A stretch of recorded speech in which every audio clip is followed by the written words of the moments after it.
मला अनेक पत्रकारांनी फोन केले। परवा भाऊ शिवसेनेच्या काही पदाधिकाऱ्यांनी एक मेळावा घेतला, या मेळाव्यामध्ये काही गोष्टी घडल्या। मला पत्रकारांनी विचारलं तुमची प्रतिक्रिया काय।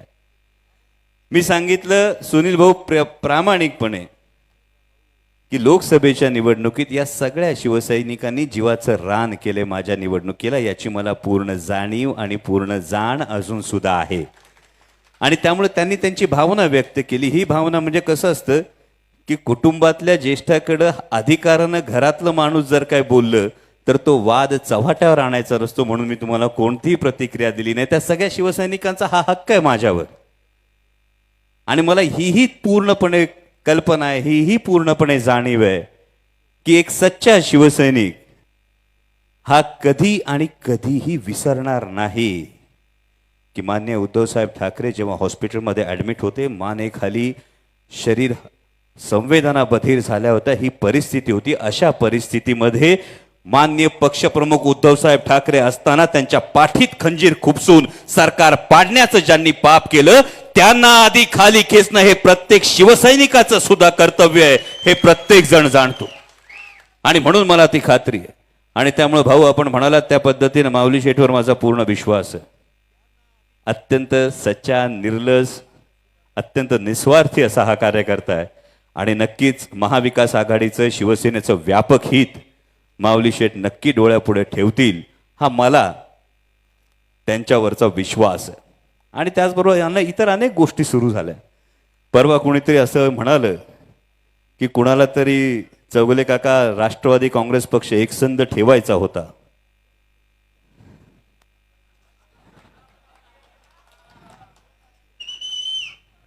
असं कोणीतरी म्हणालं आणि मला खरंच प्रश्न पडला। जे कोणी सांगतात की आमच्या काळजात, आमच्या हृदयात आदरणीय शरदचंद्रजी पवार साहेब आहेत, तुमच्यापर्यंत स्टेटमेंट आलं असेल आदरणीय शरदचंद्रजी पवार साहेब आमच्या हृदयात आहे असं सांगणाऱ्यांनी खरं तर प्रामाणिकपणे या मायबाप जनतेला याचं उत्तर द्यावं की जर आदरणीय शरदचंद्रजी पवार साहेब तुमच्या हृदयात होते तर लोकसभेला हाच आपला बाप उन्हातानाची पर्वा न करता, पायाला बांधलेल्या पट्ट्यांच्या जखमांची पर्वा न करता, तब्येतीची पर्वा न करता उन्हातानात राबत होता, तेव्हा तुमच्या हृदयात शरद पवार साहेब नव्हते? याचं उत्तर कोण देणार? जेव्हा माननीय पंतप्रधान पुण्यामध्ये येऊन आदरणीय शरदचंद्रजी पवार साहेबांना भटकती आत्मा म्हणाले, तेव्हा तुमच्या हृदयात शरद पवार साहेब नव्हते? जेव्हा देशाचे गृहमंत्री आदरणीय पवार साहेबांवर भ्रष्टाचाराचे आरोप करत होते, अरे कुठं गेला होता शिवनेरीचा स्वाभिमान? का नाही फेकता आला तुम्हाला राजीनामा? कशाला सोयीनी गप्पा मारता की आदरणीय पवार साहेब तुमच्या हृदयात आहेत? जर आदरणीय पवार साहेब तुमच्या हृदयात आहेत तर माणूस आहात की कोण तुमच्या हृदयाला घर कशी नाही पडली? जेव्हा पवार साहेबांना या पद्धतीनं धोका देऊन माणसं सोडून जात होती, जेव्हा दिल्लीचे 2 दिल्लीपती आदरणीय पवार साहेबांना गुडघ्यावर बसवण्यासाठी राबत होते, देव पाण्यात घालून बसले होते, लोकसभेला 15 सभा करत होते, तेव्हा तुमच्या हृदयातल्या पवार साहेबांना तुम्हाला हाक नाही घालता आली? असं नाही वाटलं? साधी सरळ गोष्ट आहे। घरात येऊन जर बापाला कोणी आव्हान दिलं ना तर पोरग कधी तालमीत गेलं नसलं तरी बी ते शड्डू ठोकतो, ही आमची संस्कृती आहे। मग तुम्ही काय करत होतात? जेव्हा 40 वर्ष सगळ्या गोष्टी तुमच्या हातात येत होत्या आणि तेव्हा तुम्हाला पवार साहेब आठवले नाहीत, आणि आता जर तुम्हाला असं वाटत असेल की राष्ट्रवादी एकसंध ठेवायची होती, तर मग जेव्हा आम्ही जीव तोडून सांगत होतो, मित्राच्या नात्याने सांगत होतो की असा निर्णय घेऊ नका, आदरणीय पवार साहेबांना वाईट वाटेल। कारण आता जर कोणाला काही वाटत असेल तर पवार साहेब सुद्धा माणूस आहे। तो विचार करा, साहेबाला काय वाटलं असेल, त्या पवार साहेबांना काय वाटलं असेल? आता सांगतात एका माणसामुळे राष्ट्रवादी एकसंध होऊ शकली नाही, त्यांनी एकदा सांगावं पवार साहेबांना काय वाटलं असेल। गेला होतात का कधी विचारायला? बघितलेत का कधी पवार साहेबांनी पापण्यांच्या आड दडवलेले त्यांचे अश्रू? जेव्हा 40 वर्षाची माणसं सोडून जात होते, पोटच्या पोराप्रमाणे ज्यांना सगळं काही दिलं, मागितलं ते दिलं, ही माणसं सोडून जात होती, जेव्हा तो थरथरता पवार साहेबांचा हात तो धरला का नाही तुम्ही? हा प्रश्न, याचा जवाब आधी तुम्ही जनतेला दिला पाहिजे आणि मग सांगितलं पाहिजे कोण एकसंध ठेवत होतं, कोण तोडायला निघालं होतं। म्हणजे शरद लेंडे साहेब सगळे सगळे उहापोह करणार नाहीत, ही सगळी माणसं पुरावा आहेत. मी कधी खासगी बैठकीतल्या गोष्टी चव्हाट्यावर आणत नाहीत, पण ही सगळी माणसं पुरावा आहेत. कधी खासगीत विचारत सत्य काय ही माणसं सांगतील. ज्या लेंडे साहेबांनी हाडाची काढ करून सातत्यानं पाठिंबा दिला, त्या लेंडे साहेबांना संधी येत असताना सुद्धा अरे तुम्हाला तुमच्या बसण्याचा पाठ जर देता येत नसेल तर काय तुम्ही निष्ठावानांची कदर करता याचं सुद्धा उत्तर दिलं पाहिजे. आणि म्हणून मी मनापासून मानाचा मुजरा करतो या व्यक्तीला. लेंडे साहेबांना मी मानाचा मुजरा करतो की समोर जेवणाचं ताट असताना आदरणीय पवार साहेबांसाठी काय महत्वाचं याचा त्यांनी विचार केला. त्यांनी मनाचा मोठेपणा दाखवला आणि ही गोष्ट आमच्या काळजावर कोरली गेली. कार्यकर्ता काय असावा लेंडे साहेब, तुम्ही आज उदाहरण घालून दिलं. तुमच्या उदाहरणातून आम्ही शिकलो. मध्यंतरी काही वेगळे उल्लेख झाले, शिक्षणाचे उल्लेख झाले आणि मला एक किस्सा आठवला. गंगा नदीत वहिनी एक बोट चालली होती. बोटीत आपला नावाडी वल्ली मारित होता आणि 3 पंडित बसले होते. एका पंडितांनी विचारलं नावाड्याला, तुला अर्थशास्त्र येतं का? नावाडी म्हणला नाही. पंडित म्हटला, अर तुझं 25% आयुष्य वाया गेलं. दुसऱ्या पंडिताने विचारलं, तुला आयुर्वेद येतो का? नावाडी म्हणला नाही. म्हटलं, अर तुझं 50% आयुष्य वाया गेलं. तिसरा पंडित म्हणाला, तुला समाजशास्त्र येतं का? नावाडी म्हणला नाही. म्हटलं, अर तुझं 75% आयुष्य वाया गेलं. आणि तेवढ्यात होडीला पडलं भोग. पाणी यायला लागलं बसा बसा बसा बसा बसा बसा. नावाड्याने 3 पंडितांना विचारलं, तुम्हाला पावता येतं का? 3 म्हणले नाही. नावाड्याने उडी मारली, म्हणला तुमचं सगळं आयुष्यच वाया गेलं. आणि त्यामुळे गेली 10-11 वर्ष कारखान्याची नाव यशस्वीपणे चालवणारा नावाडी हा तुमचा उमेदवार आहे, ही गोष्ट ध्यानात ठेवा. आणि अनेक लोक त्यांच्या शिक्षणाच्या गोष्टी सांगत असतील. आपल्यापैकी बरेच जण इंजिनियर असतील इथं बसलेले. आहेत का कोणी इंजिनियर? आहे. गंगा साहेब माझे पण लई मित्र इंजिनियर आहेत. हा, इंजिनियर असलेल्या डिग्र्या पण आहेत आणि माझे लई मित्र इंजिनियर आहेत. पण माझ्या कुठल्याच मित्रांनी आतापर्यंत मला सांगितलं नाही की इंजिनिअरिंगला एक नवीन विषय अभ्यासक्रमात आलाय ज्याचं नाव गद्दारी आहे. हा मला कधी कानावर आलेला विषय नाही.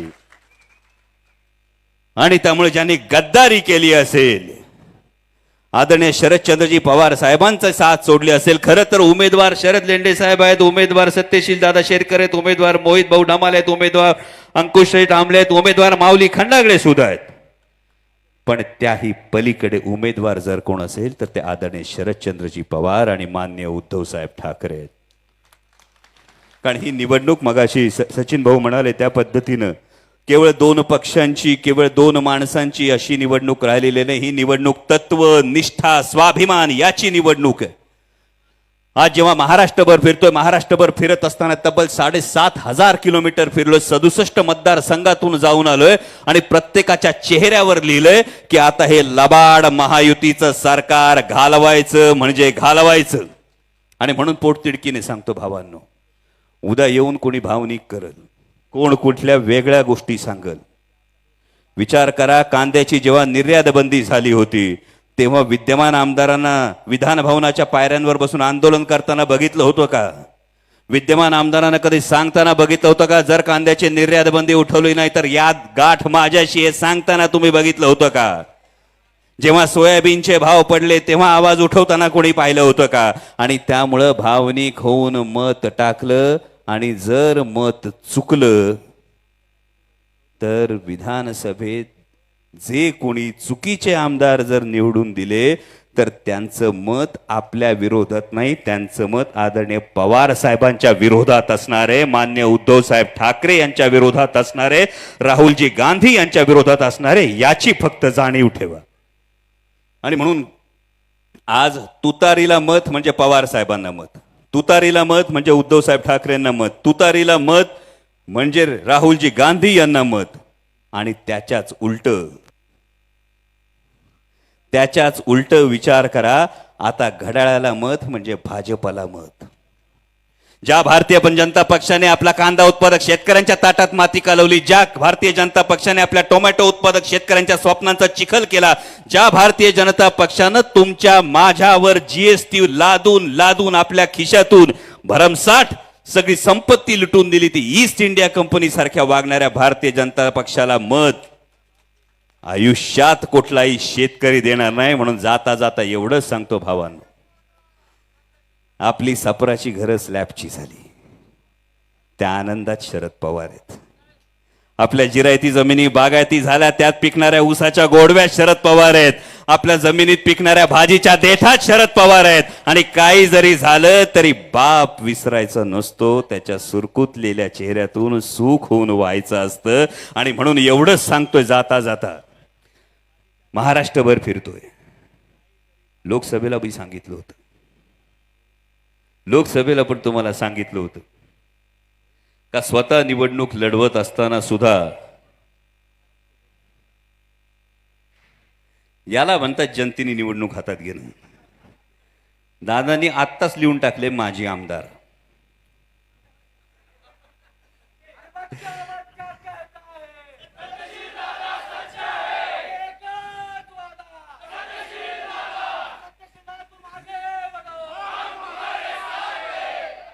त्यांनी सांगितले माझे आमदार गावोगावी जाऊन दम देतात, निधी मिळणार नाही, आमदार महोदय खिशातून देतात असं मला तरी वाटत नाही. आणि त्यामुळे काळजी करू नका, महाराष्ट्रभर फिरून आलोय, 67 मतदारसंघातून फिरलोय, 7,500 किलोमीटर फिरलोय. महाविकास आघाडीचंच सरकार येणार ही काळ्या दगडावरची रेग आहे. आणि त्यामुळे जुन्नरचा आमदार हा सत्तेतलाच आमदार असला पाहिजे, आणि सत्तेतला आमदार सत्यशील दादाच असला पाहिजे, याची आपण सगळ्यांनी ही जाणीव ठेवा.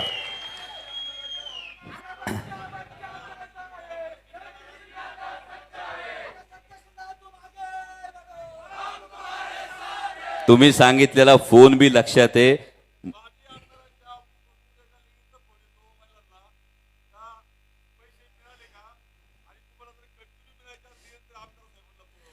त्याची गंमत कशी झाली सचिन भाऊ, माननीय मुख्यमंत्री महोदय सुद्धा एका स्टेजवरून आमच्या लाडक्या बहिणींना विचारत होते, 1500 आले आले आले आले आले. आमच्या बहिणी म्हणत होता तुम्ही काय खिशातून दिले, खिशातून दिले, खिशातून दिले.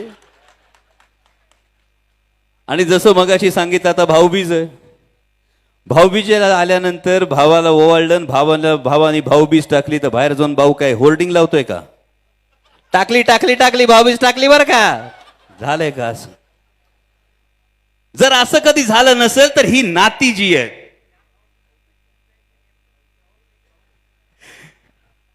नेमकी ही जी नाती आहेत, ही नाती जर अशा पद्धतीने तोलली जात असतील तर आमच्या बहिणींना जरूर ठाऊक आहे, थोडे दिवस 2-4 दिवसामध्ये याच्यापेक्षा चांगली योजना ही तुमच्या समोर येताना दिसेल. आत्ता जी योजना सांगितली जाते याला बजेटमध्ये हेड सुद्धा नाही.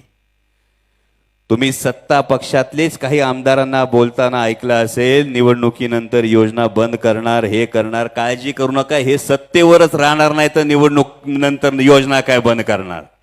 आणि त्यामुळे महाविकास आघाडीचं सरकार आल्यानंतर ही प्रत्येक गोष्ट ही बारकाईनं पाहिली जातील. हा निवडणुकीचा जाहीरनामा नाही, हा आदरणीय पवार साहेबांचा शब्द आहे, हा माननीय उद्धव साहेब ठाकरेंचा शब्द आहे, हा राहुलजी गांधींचा शब्द आहे.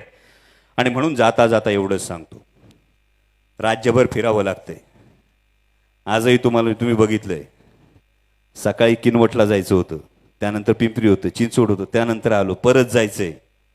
राज्यभर फिरताना माझी मान जर ताट ठेवायची असेल तर आपलं सूत्र काय, ज्याचा बाले किल्ला मजबूत त्याचा किल्ला मजबूत, आणि ज्याचा किल्ला मजबूत त्याला मुलुकगिरीला जाता येतंय. हा जुन्नरचा बाले किल्ला तुमच्या प्रत्येकाच्या हातात सुपूर्त करतोय. आणि हा सुपूर्त करत असताना तुम्ही सगळ्यांनी ज्या पद्धतीने लोकसभेला काम केलं, आमचे सगळे मुस्लिम बांधव असतील, आमचे सगळे आदिवासी बांधव असतील, या प्रत्येकानं जीव तोडून काम केलं. या प्रत्येकाने जीव तोडून काम करत असताना आता येऊन अनेक जण सांगतील, वेगवेगळ्या गोष्टी सांगतील, पण भाऊंना विचारा, मुंबईत मोठमोठे बॅनर लागलेत, मुंबईत मोठमोठे बॅनर लागलेत उत्तर प्रदेशच्या मुख्यमंत्र्यांचे, बटेंगे तो कटेंगे. हे मुंबईत जे बॅनर लागलेत, हे बॅनरकडे माझे मुस्लिम बांधव सुद्धा डोळे उघडून पाहत असतील की या बॅनरचा जो अर्थ मान्य योगी आदित्यनाथ देण्याचा प्रयत्न करतात, याचाच अर्थ मी कालच विचारलं, बटेंगे तो कटेंगे कहने वालों जरा ये भी तो बता दो, बटेंगे तो कटेंगे कहने वालों जरा ये भी तो बता दो, क्यों काटा मराठी युवाओं का रोजगार और बांट दिया आपने गुजरात को. जरा ये भी बता दो, क्यों काटा आपने महाराष्ट्र का हक, महाराष्ट्र का स्वाभिमान और बांट दिया आपने गुजरात को.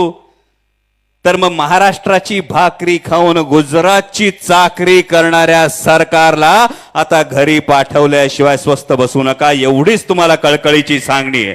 माझ्या आदिवासी बांधवांना सुद्धा माझं हेच सांगणं आहे, ज्या आदरणीय शरदचंद्रजी पवार साहेबांनी स्वतंत्र आदिवासी बजेटची तरतूद केली, आदिवासी कल्याण मंत्रालयाची मुहूर्तमेढ रोवली, त्या आदरणीय पवार साहेबांना साथ देणं. आणि आता जर आपल्यामध्ये थोडी फार चूकभूल झाली तर डोक्यावर येणारे भाजपाचे लोक माझ्या आदिवासी बांधवांना आदिवासी सुद्धा म्हणत नाहीत, ते वनवासी म्हणतात. वनहक्क कायद्याच्या माध्यमातून माझ्या आदिवासींना हद्दपार करण्याचा प्रयत्न करतात.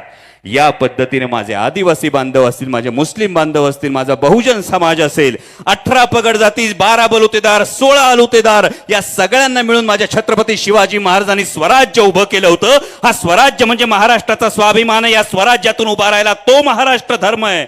आणि जर महायुतीचं सरकार, भारतीय जनता पक्ष, अजितदादांचा राष्ट्रवादी आणि शिंदेची शिवसेना जर या महाराष्ट्र धर्माला नख लावण्याचा प्रयत्न करणार असेल तर यांना घरी बसवल्याशिवाय महाराष्ट्र धर्म जागणार नाही, एवढीच तुम्हाला कळकळीची विनंती करतो. आणि येणाऱ्या प्रत्येक दिवस तुमच्यातला प्रत्येक जण अमोल कोल्हे, तुमच्यातला प्रत्येक जण सत्यशील दादा शेरकर आहे. आणि तुम्ही तुतारी वाजवणारा माणूस हा घरी घरी पोहोचवायचा आहे. कारण जेव्हा या शिवजन्मभूमीत तुतारी वाजली होती छत्रपती शिवाजी महाराजांच्या जन्माची, तेव्हा स्वाभिमान जागला होता महाराष्ट्राचा, तो पुन्हा जागवा.